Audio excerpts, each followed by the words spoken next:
nome é Mônica, nós estamos na série Propósito.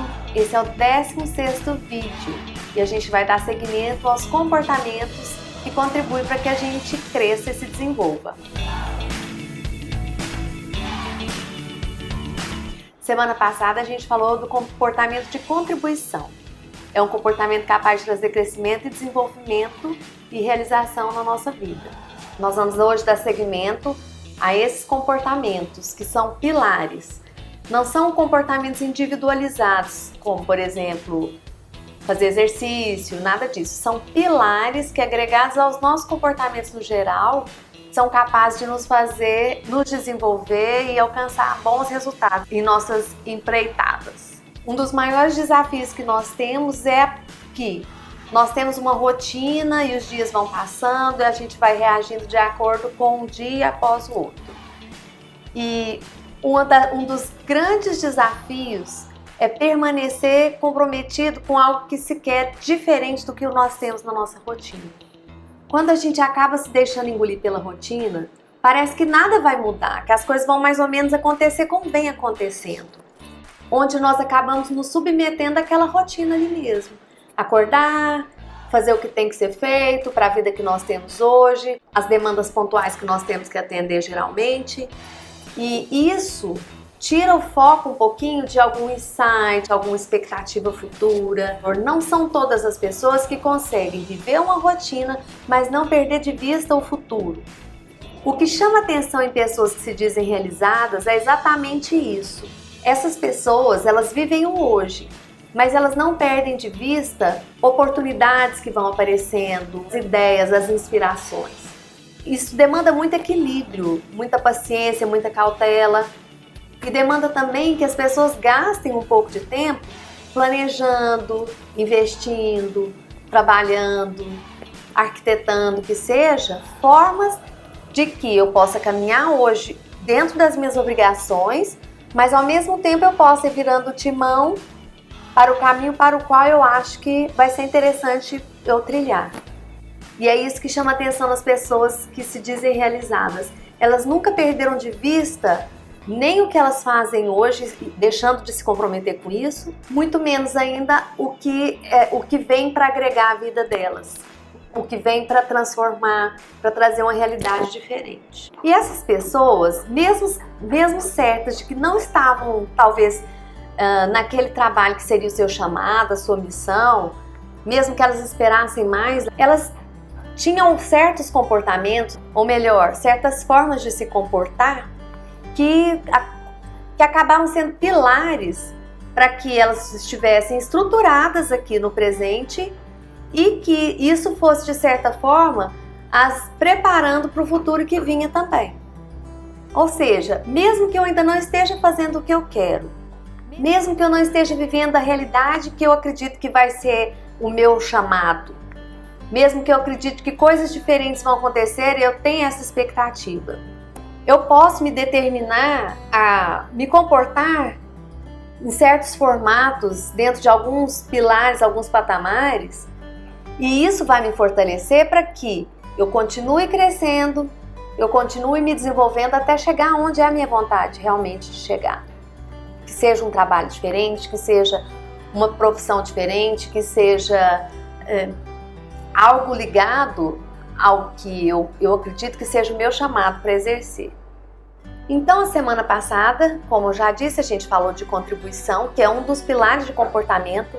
O que quer que eu faça, qualquer que seja a forma de me comportar, dentro desses pilares, eu sei que eu estou plantando boas sementes. A segunda maneira essencial de comportamento que nós devemos buscar é o comportamento com fé, é nós agirmos com fé e substituirmos pensamentos ruins e enfraquecedores por pensamentos fortalecedores. Se você ficar desanimado no dia da aflição, sua força será escassa. Provérbios 24, 10.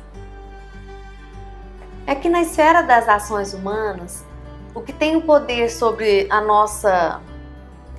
o que tem o poder de trazer ânimo ou desânimo na nossa vida são os nossos pensamentos, é tudo aquilo que se passa na nossa cabeça. E se tratando de esfera humana, essa é uma parte que nós podemos buscar desenvolver o hábito de controlar. Ninguém nega que existem aflições, elas existem.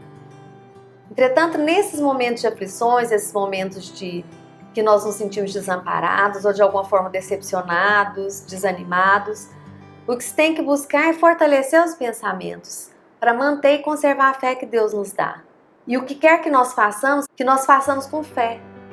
E para fazer com fé é necessária essa substituição dos pensamentos que nos enfraquecem por pensamentos que vão nos fortalecer. Muito importante a gente prestar atenção e ter consciência sobre o que a gente está pensando, em como a gente pensa sobre todas essas coisas, em como nós vemos os nossos desafios de uma maneira geral, e em como nós podemos perceber as coisas que acontecem nas nossas vidas, as nossas situações, as situações por que nós passamos, as circunstâncias que nós vivemos, e entender como que a gente enxerga isso. O grande problema é que se não agirmos com fé, o nosso pensamento, o nosso comportamento vai ficar comprometido. Porque a fé é o maior tesouro que nós temos. A fé é tudo que nós temos que preservar, porque é ela que vai nos impulsionar. Quando nós nos comportamos com fé, nós acreditamos e conseguimos antever, ter expectativas boas do que vai acontecer conosco, do que vai acontecer com nossos projetos, com nossa dedicação, com as sementes que nós plantarmos.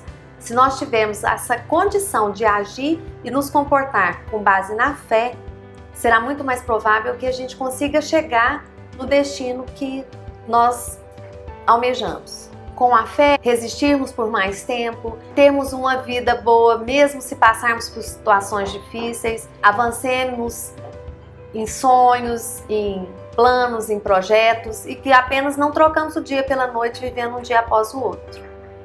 Sem a fé, é impossível agradar a Deus. É a fé que vai nos possibilitar buscar um voo diferente. Ela que vai nos fortalecer quando a gente quiser desistir.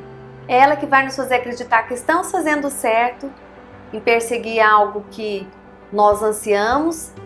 E como esse voo é um voo longo, só com fé a gente consegue voar até o final. Preservar a fé é a incumbência que Deus nos dá. E preservando a fé, nós conseguimos agradá-lo. Portanto, quando já não havia esperança, Abraão teve fé e esperança de que se tornaria pai de muitas nações, conforme o que lhe fora dito por Deus. Assim será a sua descendência. E porque a sua fé se manteve firme, Abraão não se preocupou com o fato de estar quase sem vida, já com 100 anos de idade, e que Sara também fosse estéril. Mas Abraão nunca duvidou.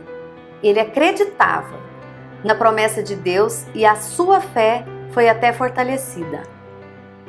E pôde dar glória a Deus por essa bênção antes ainda desta se concretizar. Ele estava completamente convencido de que Deus era poderoso para cumprir tudo o que tinha prometido. E porque teve fé, foi declarado justo. Romanos 4, versículos 18 a 22.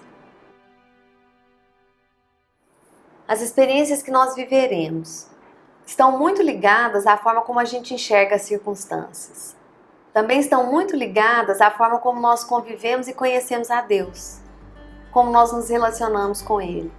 E a nossa convivência e experiência com Deus nos fortalece, pois Ele nos faz crer que nós podemos confiar nele, que Ele nunca vai nos abandonar, que os planos dele quanto a nós são bons e não maus.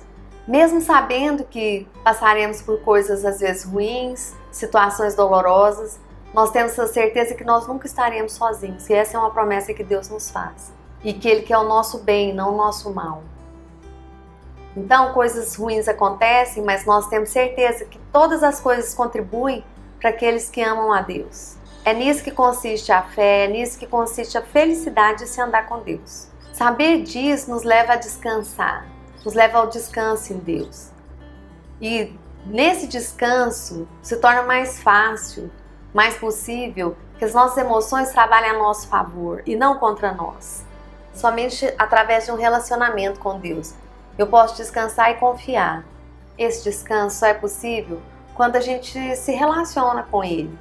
Nas situações que a gente para escutá-lo, conhecê-lo, obedecê-lo. Durante essas situações é que Ele se mostra para nós. E é como nós começamos a compreender que nós podemos confiar nele. Algumas vezes, Deus permite que sintamos emoções que nos desafiam, emoções que nos levam, às vezes, a reflexão, a um aprendizado. Mas Deus não quer que nós vivamos o tempo todo atribulados, ansiosos, com medo. Por isso que na Bíblia há tantas citações a seja forte e corajoso, eu estou com você. E também nos regozijamos nas tribulações, porque sabemos que nos ensinam a persistência. Depois a persistência fortalece-nos o caráter e ajuda-nos para que a nossa esperança se torne forte. E nessa esperança não ficaremos desiludidos, pois sentimos o amor de Deus nos nossos corações pelo Espírito Santo que Ele nos deu. Romanos capítulo 5, 3 a 5. Conhecendo o Senhor Deus, sendo trabalhado pelo Espírito Santo, a gente consegue entender que a gente nunca seria bom sem a ajuda de Deus. Nós não somos bons. Sem Deus é impossível, muito menos ainda seremos bons sem Deus, porque sem Deus nós não temos nem a capacidade de enxergar onde a gente está pecando, o que a gente faz de errado, nós não nos arrependemos.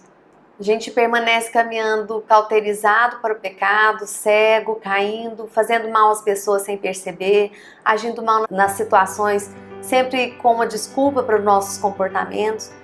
Mas conhecendo a Deus, tudo isso vai sendo trabalhado pelo próprio Espírito Santo. Já no que diz respeito à imagem que nós fazemos de nós mesmos quanto à nossa capacidade, algumas vezes essa imagem é muito distorcida por coisas que aconteceram conosco no passado, por experiências que nós vivenciamos, por pessoas que nós convivemos quando éramos menores, crianças, adolescentes. Essa imagem distorcida pode esconder de nós mesmos a ideia sobre a nossa capacidade de realização, a nossa capacidade de aprendizado. Isso tudo pode nos levar a não aproveitar bem as nossas possibilidades, não aproveitar as oportunidades pela falta de confiança no que nós somos capazes de fazer, com os nossos dons, com os nossos aprendizados. É uma autoimagem deficitária. Isso pode ser por comparações que a gente passou, pode ser por críticas destrutivas que nós escutamos, alguma situação, alguma vez que o nosso rendimento foi menor do que alguém que estava próximo a nós, com os que a gente convivia, traumas, pode ser por desajustes familiares, abandono afetivo. Tem muitas coisas que podem acabar nos fazendo acreditar que, quanto à nossa capacidade, nós somos piores do que os demais, somos piores do que os outros. Eu sei que cada um responde de uma forma diferente, nem todos vão sentir a mesma coisa. Pode ser que uma criança que passou pela mesma coisa que a outra, entre as duas, uma vai ter uma autoimagem acerca de sua capacidade ruim, e a outra não, ela vai ser até fortalecida por todos os empecilhos que ela viveu, e isso acabou a tornando mais forte. Mas é muito mais comum, quando as crianças passam por situações como essas, elas se tornarem adolescentes, jovens e adultos que não acreditam em si próprios, não acreditam que vão conseguir alcançar alguma coisa de acordo com os recursos que elas têm.